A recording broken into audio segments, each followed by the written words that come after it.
from the Mercy One studio.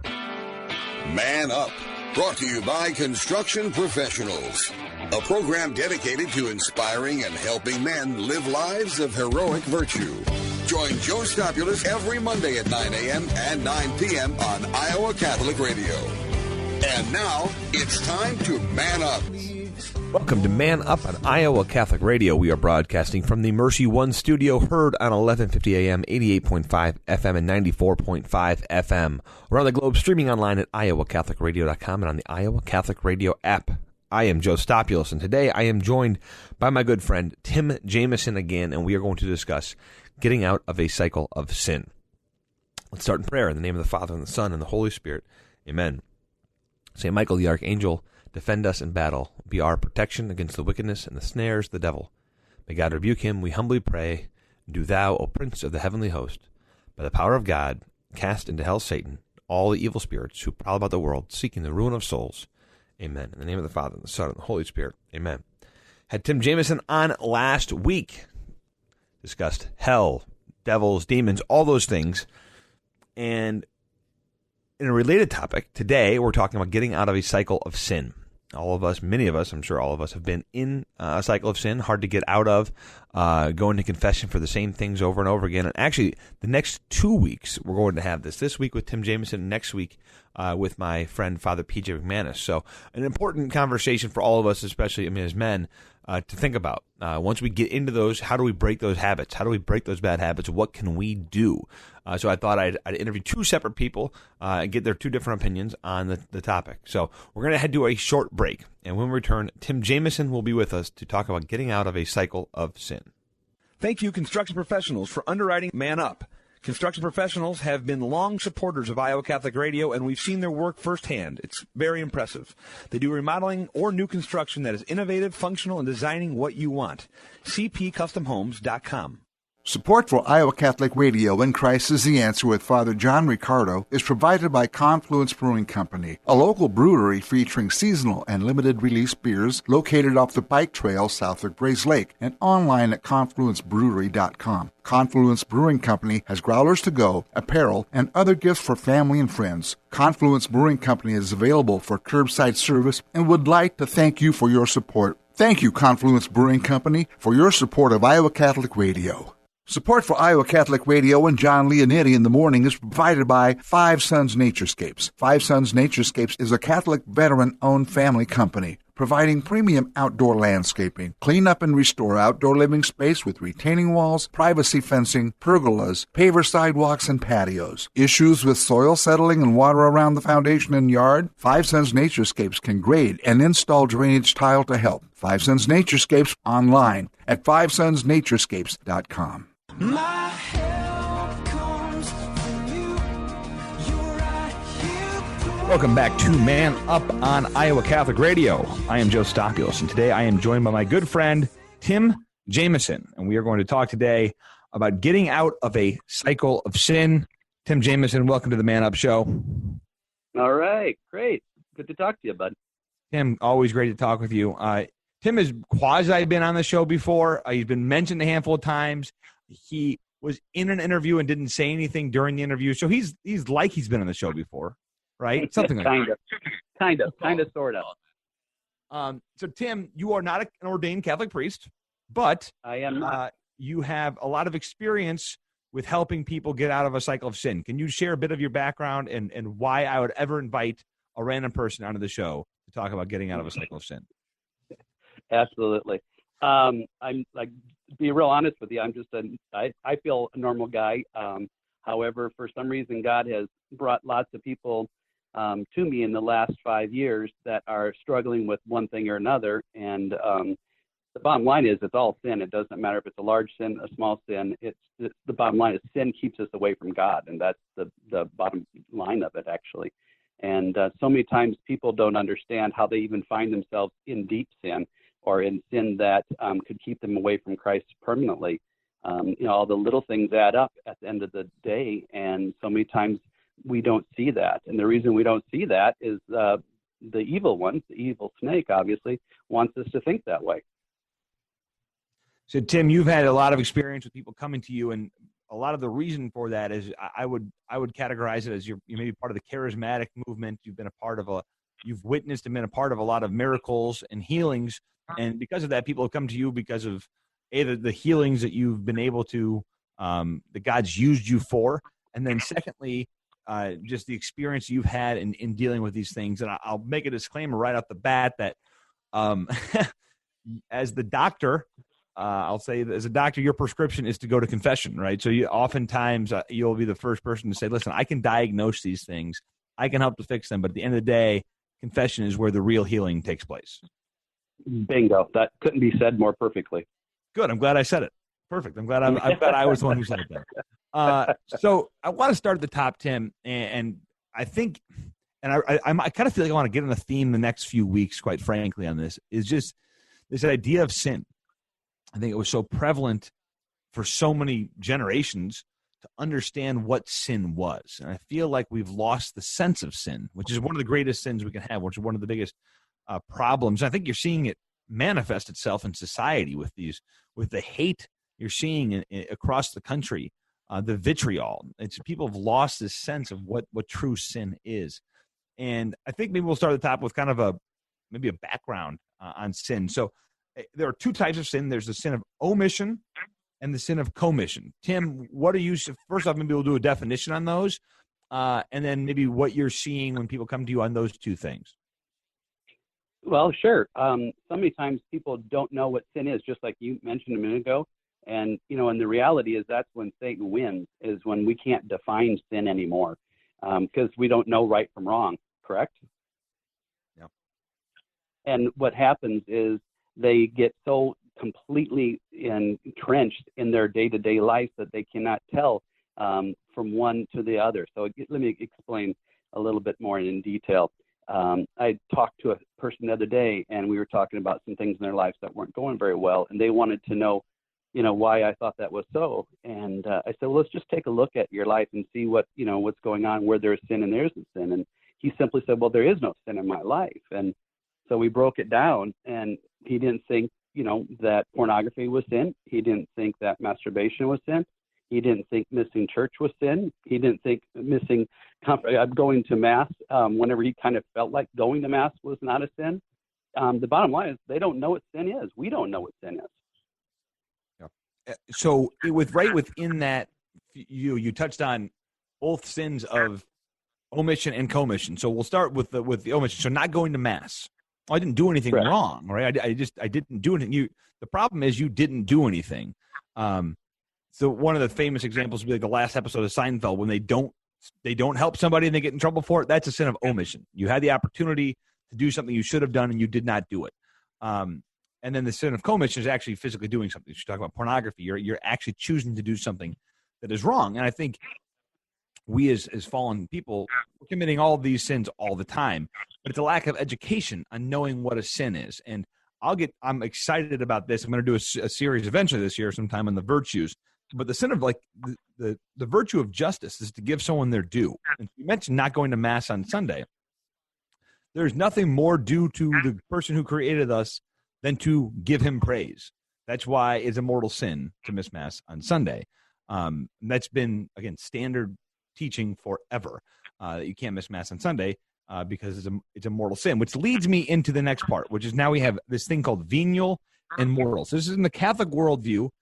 We very much decided, we have defined sin into two categories. One is venial and one is mortal.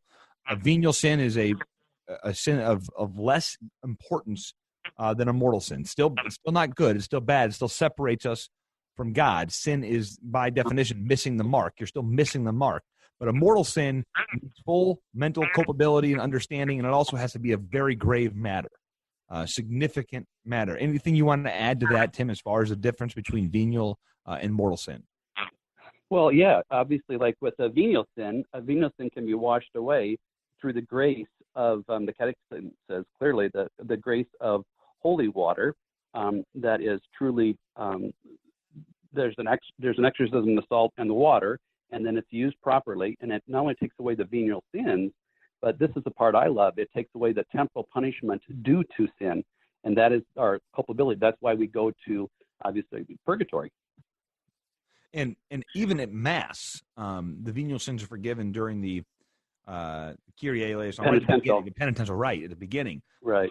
But mortal sin is of a different matter. I mentioned it has to be of grave matter, which is where the sacrament of confession then comes in. We believe that it is of such serious because your sin is not private, right? So the sin we have is not private. It is always that's one of the things that especially comes to pornography. I remember just thinking, well, pornography it's just one person. What's it matter? And well, it does matter. It has grave consequences for you and for everyone around you and for the church. And so if you're sinning against the church, we need to forgive. We need to have that forgiven in order to. If I hurt my neighbor, I need to ask for the forgiveness. I need to make sure that I am forgiven, and that is why we go to confession for mortal sin. So, I think it's important for us to have that understanding the difference between mortal sin and why we go to confession, why an ordained priest is there to help us when we fall into mortal sin. Tim, I'll give you the last word there on the venial mortal sin. Anything else you want to add to that conversation? No, the bottom line here is that we don't know the definition between the two of them, and that's, I think, the purpose of the show today. Yeah. No, I think if there's one thing I can spend many episodes on is just if we can rediscover what sin is and then also the consequences of sin. And it's almost like you're almost seen as like a prude in society today if you're talking about these things. It's so old-fashioned to talk about it. Well, the problem is in not talking about it, we lose sight of it. And it's important because this is a matter of heaven and hell. This is serious stuff. And we, the church, I went on pretty significantly about this in the episodes on Cardinal Sarah's new book, but this needs to be preached. People need to understand this because when it's not preached, when it's not talked about, it's brushed under the rug, and then you see what happens. And society is showing us what happens. Just look at the stats bearing out the cycles of sin that people are caught in. So, Tim, when we talk about, especially this is a show directed towards men, what are the types of cycles of sin that you've already mentioned pornography? What are maybe some of the other ones you're seeing where people might not realize, or they might realize? What are some of the examples of sin cycles that you're seeing people get trapped in? Self-centered. I mean, there's so many guys that believe that they work 40 hours a week. They work hard, and so therefore they can be a little self-centered. They can be a little selfish. They can think about what they need to do on the weekend to come down and to relax, instead of saying, okay, I'm a husband, I'm a father, and yes, I do work 40 hours, but now what can I do to relax with inside of those walls of the domestic church? Mm-hmm. So, and there's so many people just don't understand. A minute ago, you said the word prude. And I want to describe that a little bit further. The word prude comes from prudence. Prudence is a virtue. And to be real honest with you, it's a virtue that's been lost since almost the Victorian age, and we need prudence. Prudence teaches us what is good and what is bad, what something we should run from or something we should run towards. Prudence is a huge one.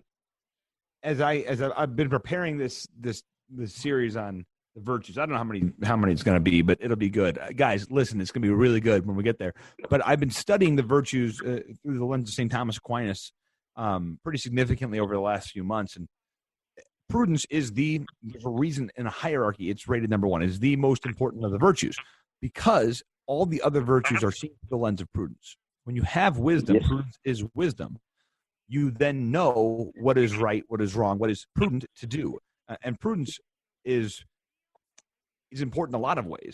But one of the ways, you just think about prudence when you're buying a car. Can my budget afford this? That's a prudent decision. Should I buy the Cadillac or should I buy the Chevy? These are prudent decisions. But prudence is also understanding, is my role as a husband, as a father, as a brother, should I be doing X, Y, or Z? Should I be looking at pornography or not? Should I have this drink or not? Should I be doing this at work or not?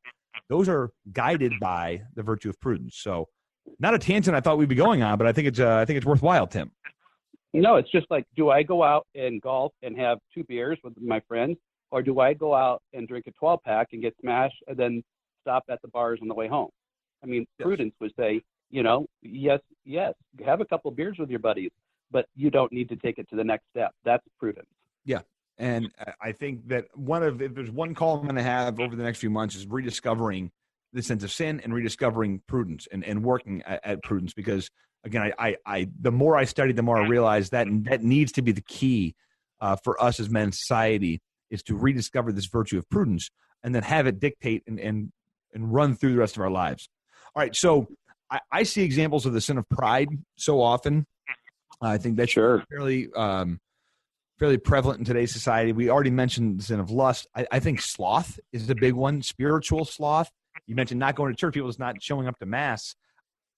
Tim, I mentioned at the end of my show last week, and I'll mention it again, I think spiritual sloth is big time during COVID. I mean, I think we are losing people. People are losing their prayer lives. They can say, well, I don't have to go to Mass. It's not, the bishop said I don't need to be there. Well, the bishop gave a dispensation. That's mostly due to the fact that some people shouldn't be going. But a lot of people should be going. And I think there's a big amount of spiritual sloth that's going on today. People's prayer lives are down because of this. And those are having being slothful in the spiritual life and in the physical life. That's a sin. That's something that yes, it is. We need to be, again, God, first commandment. I am your God.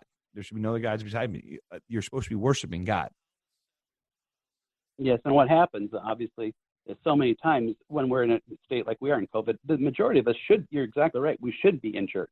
He left that rule out there with that acceptance, and obviously what that has to do with is with people that are, that have a situation of health situation, or that might have some other deals that they're fighting with.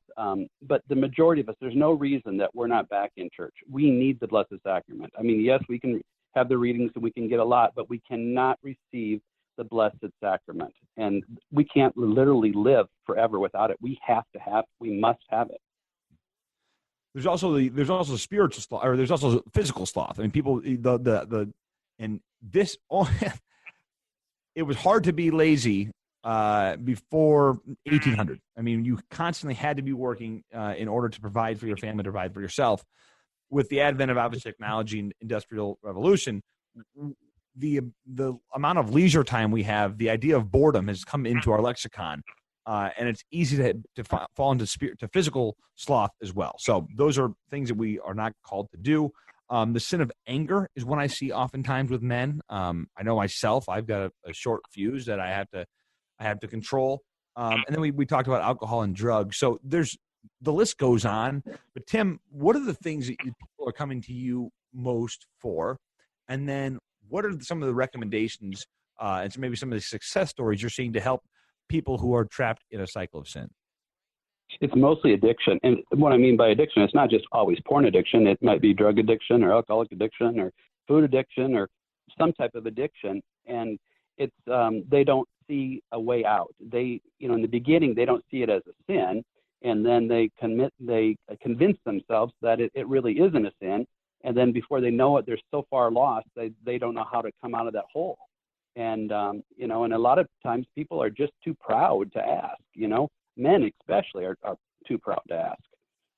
So how does one get from that place of rock bottom and get themselves out of there? Well, unfortunately, sometimes they do have to hit rock bottom. Other times they have the fortunate blessing of God that all of a sudden somebody comes along in their path and they lead them to somebody else who can intervene, somebody who can ask the right questions, somebody who can just lead them to the reality that they do need God, that they do need help. What does it look? I mean, so I struggle. I mean, I'm thinking about, I'm a guy here listening. I've got an issue, and God knows that I'm sincere in trying to get out of this issue. What are those next steps? I mean, what does it look like if I've struggled with it? I've prayed about it. What are the options for me? They have to take action. I mean, it will not solve itself. It will not ever be answered. It will never be overcome. They have to take the step. I mean, they can pray all day long, but until they pray and take the step, and the step might be picking up the phone. The step might be admitting it to their wife. The step might be admitting it to their buddy. The step might be calling the priest and saying, hey, can I sit down and have a cup of coffee with you? The step might be telling their boss at work that they need help. But they have to take a step. Otherwise, it's going to sit there in this neutral position, and it's never going to get recognized. And if it doesn't get recognized and admitted, well, then the help you can't get help. Yeah, there's no way that the idea of an accountability partner is it's so important, and I think people need to rediscover finding brothers in Christ who can help them, people who can hold them accountable for what they're trying to get better at. Because we're always trying. I mean, if we're not trying to get better, that's a problem. Two of the other, now we'll talk about all four virtues today, but I think it's really important in this conversation, the virtues of temperance and of fortitude. So temperance is having the controlling the lust of the flesh, but the fortitude is having the ability to strive nobly towards that goal. And so, Tim, what you're talking about there is you can't just want something or have the prudence to know to do it. You've got to have the fortitude to do it, to actually take action. Yeah, let me give you a concrete example. Maybe that might help the listeners a little bit better. If a person, I deal with this all the time, but if a person will come to me and they'd be honest and they'd say that, they're having, either they're addicted to porn or they're having some troubles with porn, or they might have a flirtation with porn, or however they want to describe it. What they need is a couple things. Well, first of all, they say, well, I prayed many times and it doesn't stop. Or, I've tried many times to cut it cold turkey and I can't. Well, what they need is a couple things. There's a combination. One is that we obviously do need to pray.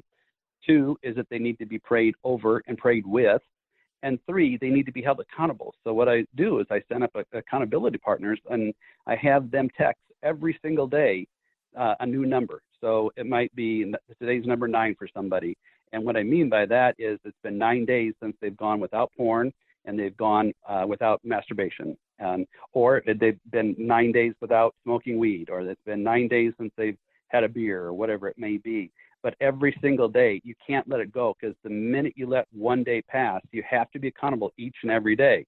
I had a gentleman last week that hit his 365th day. So, I mean, I have people all day long dinging, just dinging. And I had to, my phone's constantly dinging. So I'm looking for other people to hold people accountable. So if anybody wants to volunteer. That's good. No, and I think it's really important. It's something I used accountability partners for many things in the past. And even if it's simple as like, am I being a good husband? It doesn't. Obviously, for addictions, it's more serious. But even things like being accountable to a person to say, hey, how are you being? Are you treating your wife well? Are you treating your kids well? Are you being patient? We need to have accountability in all aspects of our lives. And I'll just end it with one last thing, Tim. And I mentioned this at the men's conference talk, but some people are in a cycle of sin where they need to seek professional help. They have to seek professional help. I liken it to the ski slopes. If you take a sled down a hill once on powder, it's not going to totally engrave a path. If you take that same sled down that same path 1,000 times, you've got a huge path that's going to be hard to break. And that's the way it is with any addiction. And if you've done it so many times, your brain needs to be rewired, and you should seek professional help. But I think, Tim, what we talked about today is a good starting point for many, many people. And I appreciate you coming on and helping us to dive into this, because it is life or death, Tim. This is life or death stuff. And I'm glad that you're on the front lines helping out.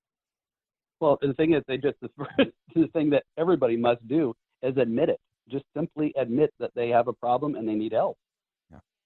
Tim, appreciate your time today. You bet, man. It's always good talking to you, Joe. Stick around. We'll head to a short break, and we'll be right back. What is the best gift ever? Giving a Catholic education is at the top of my list. Your contribution to CTO helps families send their children to our Catholic schools who otherwise could not afford it. In giving to CTO, you receive the best tax credits ever. Pledge or donate online at ctoiowa.org. The bottom line, it's for the kids and their future. Thank you, Dental Associates, for underwriting Dowling Catholic Sports 365. With over 40 years' experience, Dental Associates is a group dental practice with the mission of promoting optimum health and well-being to all patients, providing preventative, restorative, and cosmetic dentistry for the entire family. Message underwritten by Dr. Kenton Gleichman, Dr. Steve Karbaka, Dr. Christine Mulcahy, and Dr. Ben Nagel. Dental Associates, addressing your smile, needs, and dreams. Online at DesMoines-DentalAssociates.com. My help comes from you. You're right here, Welcome back to Man Up on Iowa Catholic Radio. My thanks again to Tim Jameson. 2 weeks back-to-back in a row with Tim. A pleasure to have him on. Honestly, one of my favorite people in the entire world. You know, after last week's episode, I'm sure a lot of you were like, who is this guy and what are some of these crazy things that he has seen? And he is a normal, awesome guy. He is one of my favorite people in the world. Just a joy to be around, but God's given him very special spiritual gifts. The New Testament tells us over and over again, these things will happen. Jesus told us these things will happen. Tim mentioned it last week. You will be able to do them in my name when I send the Paraclete, the Holy Spirit. And Tim does them, and he's been given the gift of the Holy Spirit, and it's just a joy and a privilege of mine to be able to see these things I never thought I'd be able to experience. I've gotten to see firsthand in my life through Tim, through God working through Tim. Next week, we're going to have on Father P.J. McManus. Again, as I mentioned earlier, this topic of getting out of cycles of sin. It's all related, right? So the talk last week with Tim around the demons and devils and hell, getting stuck in a cycle of sin. And these are all related types of things. And so what can we do in our own life to get out of these cycles? Again, as Tim mentioned, and I'm sure we'll talk about next week, but the sacrament of confession, how blessed we are to have that. But also the examinations of conscience, right? Just having that everyday examine prayer in your life where you're examining, what have I done today? What do I need to do tomorrow to be better? And then coming up with a game plan to do it. So again, my thanks to Tim Jameson for joining me these last 2 weeks. We will have Father PJ on next week to continue the conversation. Thank you again for joining me on Man Up on Iowa Catholic Radio. I am Joe Stopulos, and it's time to man up. Man Up, inspiring men to live out their call to holiness with Joe Stopulos. Heard Mondays at 9 a.m. and 9 p.m. on Iowa Catholic Radio. Brought to you by Construction Professionals.